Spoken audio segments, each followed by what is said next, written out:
What is happening, everybody? James Hancock here, back to review the new film Phantom Thread by the great Paul Thomas Anderson.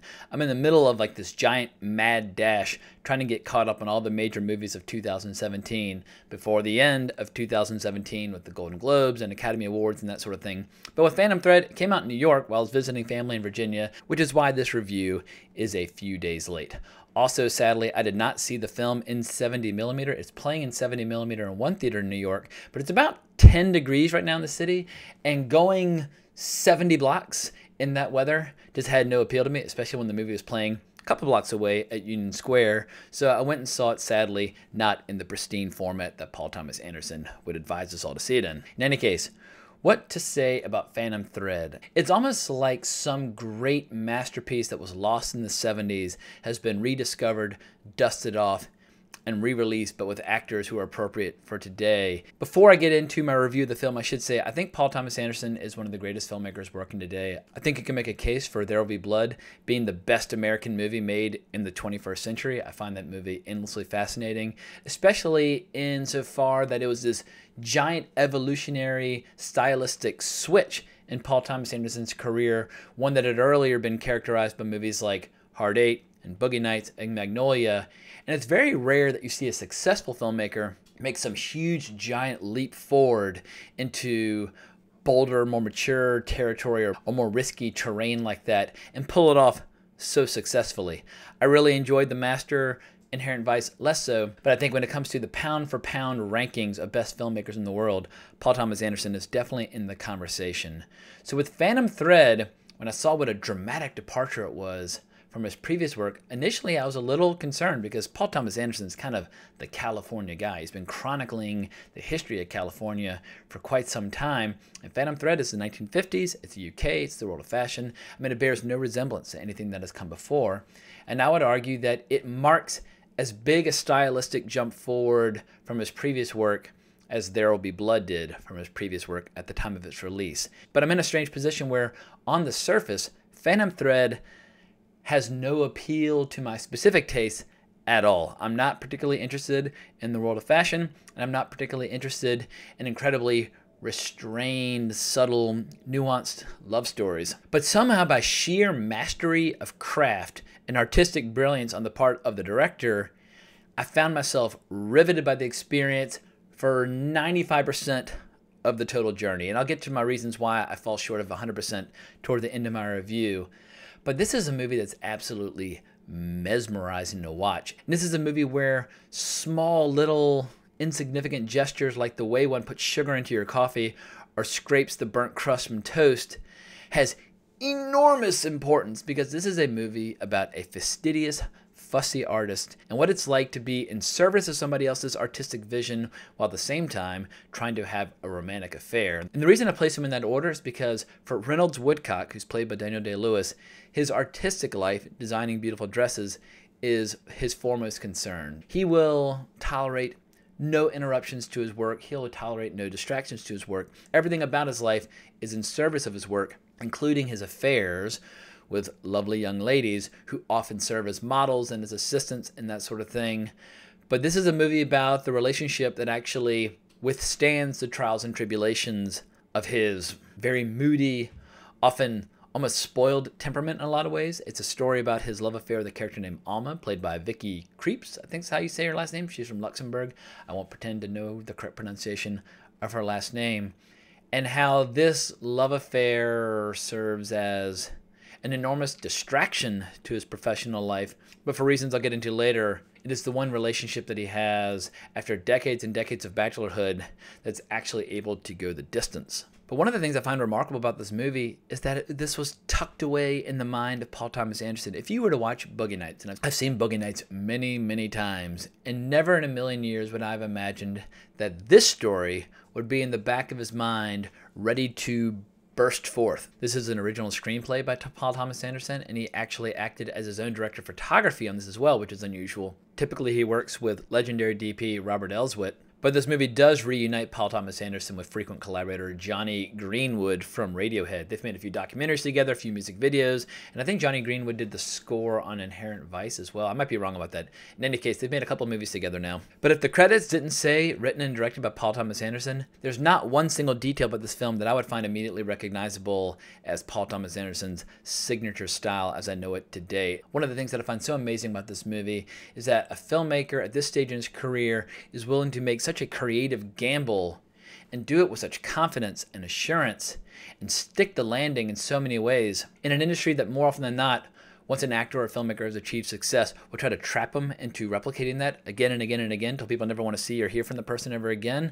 I like the fact that Paul Thomas Anderson is willing to go so far outside of his comfort zone and what he's good at and reinvent himself with this exquisite little masterpiece of incredible heartfelt emotion. And even though I'm not remotely interested in fashion at all, I have 3 sisters who work in fashion and they are all in, and they are very fond of telling me just how little I know about fashion. I mean, I basically wear a jeans and a t-shirt every single day. I don't have a lot of imagination on that front. But this is a movie about art and the artistic temperament and the focus it takes to be an artist and how you have to basically sacrifice everything else in your life to make that your sole concern. So whether you're talking about musicians or writers or filmmakers, whatever the case might be, the truly great artists are people that will allow nothing else into their lives. Although Bach apparently had like 150 kids and he still managed to write plenty of music. So who knows, maybe there are exceptions to the rule. And I know that Paul Thomas Anderson obviously has a very large family as well. And I don't know if there are any autobiographical elements to how Reynolds Woodcock is portrayed by Daniel Day-Lewis. I mean, just something as simple as bringing tea at the end of the night can totally undo that evening's work, because even if they take the tea away after he's requested them to take it away, the distraction still remains, as he's fond of saying.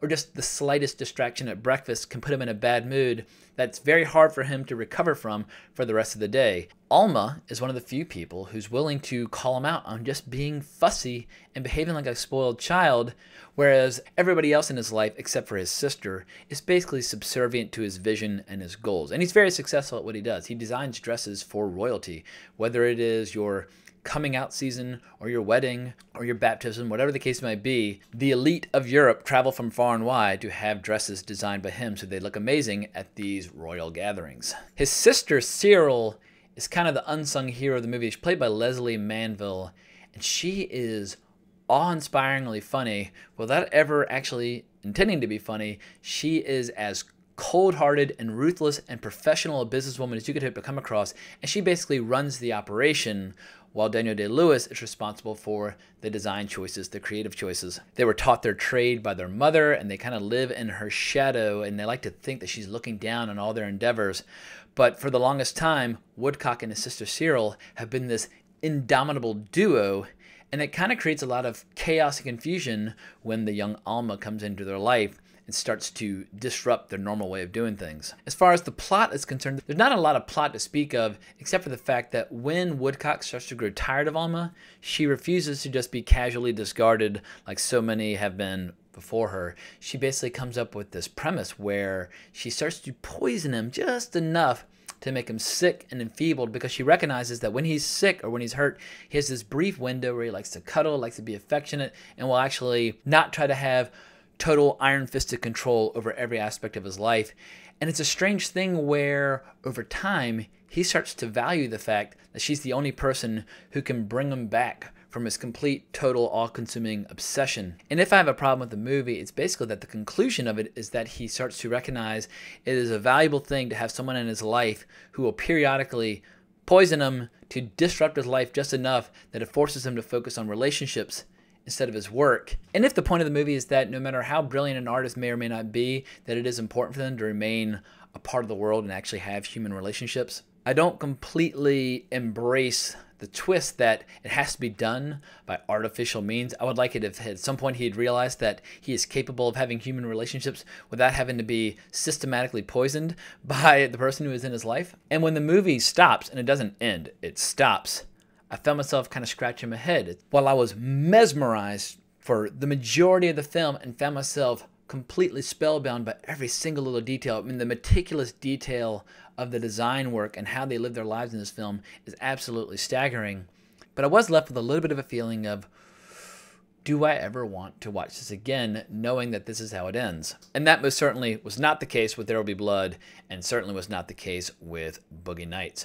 While you could say that There Will Be Blood basically stops with a very sudden, violent end, for whatever reason, I found that conclusion to the film enormously satisfying, and I will continue to revisit There Will Be Blood on a frequent basis for the rest of my life. But if this is in fact Daniel Day-Lewis's last movie, as he has said it is going to be, he has retired, quote unquote, in the past, and then had great parts offered to him which bring him out of retirement. But who knows, he's getting up there in age. This very well might be his last movie, and if you're going to try to go out on a good one, his performance is remarkable. I can't remember the last time I saw a movie with Daniel Day-Lewis where he wasn't doing some sort of bizarre American accent. I loved him as Lincoln, and I loved him as Daniel Plainview in There Will Be Blood. And I really like him as Hawkeye in Last of the Mohicans. But I've gotten so used to him putting on accents that it was kind of jarring to hear him speaking just in a calm, polite English voice. But he's only 60 years old, so hopefully maybe someone like Paul Thomas Anderson or another filmmaker of his caliber can come along and coax him out of retirement after he's had a couple of years to recharge his batteries. So if I were to give this film an official one-sentence review, I would say this film is a masterpiece, but it's not a masterpiece for me, which I know is kind of a backhanded compliment in a lot of ways. But this is not a movie that shares any of the qualities that I typically look for in stories. My taste in movies definitely leans more toward escapist entertainment, whether that is historical epics or westerns or superhero movies or film noir or sexual thrillers. I really enjoy genre. This film is not trying to entertain. It is often highly entertaining, but this is a film made by a filmmaker at the height of his powers about the creative process, and it is as agonizing a portrait of the soul of an artist as you are likely to see in any movie ever made. You could also probably make a very compelling case for why this is the best film Paul Thomas Anderson has ever made. It's just not my favorite film that Paul Thomas Anderson has ever made. I prefer Hard Eight, Boogie Nights, and There Will Be Blood. I would say I prefer it to Inherent Vice, and I prefer it to The Master, and I prefer it to Punch Drunk Love, but call me trashy, I just need a little bit more sex and violence in my movies for me to really sink my teeth into them. But as is the case with any great film like this, it's definitely going to take at least another viewing before I can offer my final opinion on it. But it also makes me ask the question, where the hell does Paul Thomas Anderson go from here? As any artist, he needs to follow his passions, he needs to follow his vision, follow his voice.